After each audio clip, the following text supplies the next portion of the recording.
পড়া মুখস্থ করা নিয়ে যাদের সমস্যা, ভাইয়া পড়া মুখস্থ হয় না, অথবা রিভিশন দিতে অনেক বেশি সময় লাগে, অথবা বলতে পারো যে ভাইয়া পরীক্ষার আগে জীবনেও আমি সিলেবাস রিভিশন দিয়ে যেতে পারি না, এই সমস্যাগুলো যারা ফেস করতেছো আজকের এই একমাত্র ভিডিওতে এই সমস্যাগুলো সম্পূর্ণ সমাধান হয়ে যাবে, এটার আমি গ্যারান্টি দিচ্ছি। ঠিক আছে, এই প্রসেসটা আমি যেই স্টুডেন্টদেরই দিছি, যারা ফলো করছে তারা সবাই আমাকে পজিটিভ ফিডব্যাক দিছে। সো আজকে তোমাদের সাথে শেয়ার করতেছি।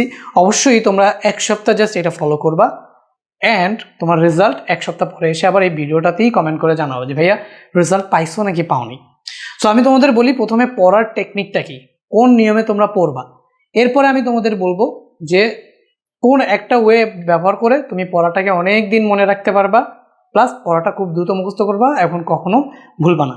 তো প্রথম ওয়ে হচ্ছে তুমি যেখান থেকে যাই পড়ো, এই ভাইয়ার কাছ থেকে পড়ো, এই ক্লাস থেকে যা শিখো, অথবা কোনো বই থেকে পড়ো, অথবা কোনো গাইড অথবা টেক্সট বুক, যেখান থেকে একটা টপিক পড়বা, ওই টপিকের যা কিছু আছে বিস্তারিতভাবে তুমি একটা ছোট্ট নোট খাতায় সুন্দর করে ছোট করে সামারি করে তোমার নিজের মতো করে খাতায় লিখে ফেলবা। এরপরে বইটই যা কিছু আছে ওগুলো তোমার ধরার দরকার নাই, তুমি যতবারই পড়বা ওই খাতাটা থেকেই পড়বা, ওই খাতার নোটটা থেকে পড়বা, পড়ে তুমি জাস্ট কোয়েশ্চেন সলভ করবা, অথবা তুমি যদি কি করো পরীক্ষাগুলোতে অ্যাটেন্ড করো তাহলে ওই নোটটাই পড়ে যাবা, নোটটা পড়বা, খালি টেস্ট পেপার সলভ করবা, কোয়েশ্চেন সলভ করবা, এটাই। ঠিক আছে, সো যাই পড়বা এখানে একটু ওইখানে একটু ওইখানে একটু এখানে একটু এইভাবে তো পড়ছো, তাই না?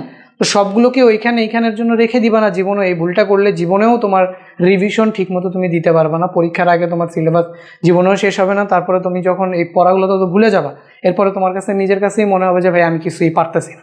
তো এই সমস্যাটা এড়াতে পারবা, প্লাস হচ্ছে খুব অল্প সময়ে রিভিশন দিতে পারবা, অ্যান্ড পড়াটাকে অনেক দিন যাবত মনে রাখতে পারবা। কেন?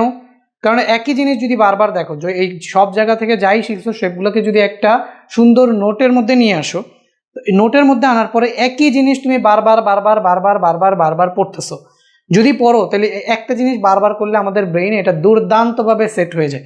তো তোমার এটা প্রিপারেশন অনেক বেশি ভালো হয়ে যাবে। এখন যে টেকনিকটার কথা বলতেছিলাম, একটা মাত্র টেকনিক যেটা দিয়ে অনেক দিন পড়া ভুলবা না, প্লাস মনে থাকবে, সেই টেকনিকটা হচ্ছে অ্যাক্টিভ রিকল। খুবই সহজ, কী করবো আমি তোমাকে বলি। ফার্স্ট অফ অল তুমি যখন পড়বা, পড়াটাকে মনোযোগ দিয়ে পড়লা, পড়ে যখন তোমার মনে হলো, ধরো সকালবেলা তুমি উঠে ঘুম থেকে পড়লা একটা পড়া, তোমার যখন মনে হলো যে না ঠিক আছে এখন আমার মোটামুটি মুখস্থ হয়েছে, পড়াটা আমি বুঝতে পারছি, মনোযোগ দিয়ে পড়ার পরে তখন এটাকে রেখে দিবা।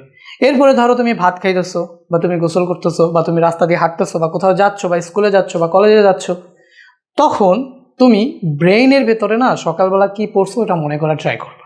দেখো তখন কিন্তু তোমার কাছে বই নাই, খাতা নাই, কলম নাই, কিছুই নেই, আছে খালি তোমার ব্রেইন। তো ব্রেইনের মধ্যে তুমি সকালবেলা কি পড়ছো ওটা মনে করার ট্রাই করবা, যে দেখি আমি সকালবেলা যা পড়ছি আমার মনে আছে কিনা। তো ওই যে যখন তুমি ওইটা মনে করার ট্রাই করবা তখন রিকল হবে, রিকল হয়ে তুমি দেখবা যে আচ্ছা কতটুকু আমার মনে পড়ছে, কতটুকু মনে পড়ে নাই। তো যখন ওইটা রিকল হইলো তো তোমার ব্রেইনে কিন্তু এটা আরও বেশি ভালো মতো কি সেট হয়ে যাবে, মনে থাকবে। এখন দেখবা যে সকালবেলা যা পড়ছো তার ভেতরে অনেক কিছু তোমার আর মনে পড়তেছে না। তো যখনই তুমি বই অথবা খাতা হাতে পাবা, তো যেটা তোমার মনে পড়তেছিল না ওইটার সাথে সাথে তুমি দেখে ফেলবা, দেখে আবার মুখস্থ করে ফেলবা। এরপরে যখন আবারও তুমি এরকম সময় পাবা, বা ফ্রি হাঁটা চলা করতেছো, খাইতেছো, অথবা শুয়ে আসো, তখন তুমি আবার মনে মনে চিন্তা করবা যে দেখি যেটা পড়ছিলাম ওগুলো মনে আছে কিনা, সূত্রগুলো মনে আছে কিনা, এই লাইনটা মনে আছে কিনা। তো এগুলো মনে করার চেষ্টা করবা। তো এটা মনে করার চেষ্টা করলে দুইটা উপকার হবে। একটা উপকার হচ্ছে তোমার ব্রেইনে ওই জিনিসটা আরও ভালো মতো সেট হবে। দ্বিতীয় উপকার হচ্ছে কি কি ভুলে গেছো সেটা আইডেন্টিফাই করতে পারবা। তারপরে তুমি তোমার খাতা অথবা নোটবুক থেকে ওটা দেখে আবার ওটা মনে করে ফেলতে পারবা। তো এইভাবে পড়লে তোমার পড়াটা মাথার ভেতরে দুর্দান্ত লেভেলে সেট হয়ে যাবে। এই পড়াটা তুমি আর কখনোই ভুলবা না। প্লাস যে কোনো সময় তুমি পরীক্ষার জন্য প্রস্তুত থাকবা, যে কোনো সময় যে কেউ যেটা জিজ্ঞেস করবে তুমি তো আর ভুলতেছো না, তো তুমি অ্যান্সার করতে পারবা। তাহলে দেখা যাবে যে তোমার প্রিপারেশনটা অনেক বেশি সুন্দর, আরও অনেক বেশি ভালো হয়ে গেছে। তো এইভাবে তুমি জাস্ট এক সপ্তাহ দেখো, এক সপ্তাহ দেখে দেখো যে এবার তোমার পড়াশোনাগুলো মনে থাকতেছে কিনা আগের থেকে বেশি, এবং তোমার যে প্রবলেম ছিল রিভিশন দিতে পারো না, বা কম পড়া মনে হচ্ছে যে শেষ হইতেছে না, এই প্রবলেমগুলো সলভ হয়েছে কিনা সেটা এক সপ্তাহ পরে এসে আবার এই কমেন্টে কিন্তু জানাবা।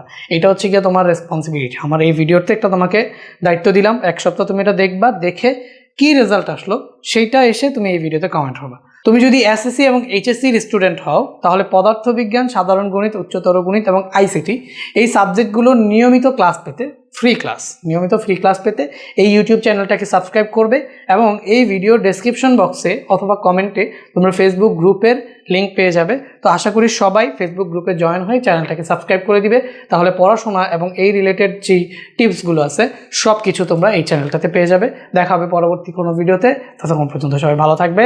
আল্লাহ হাফেজ।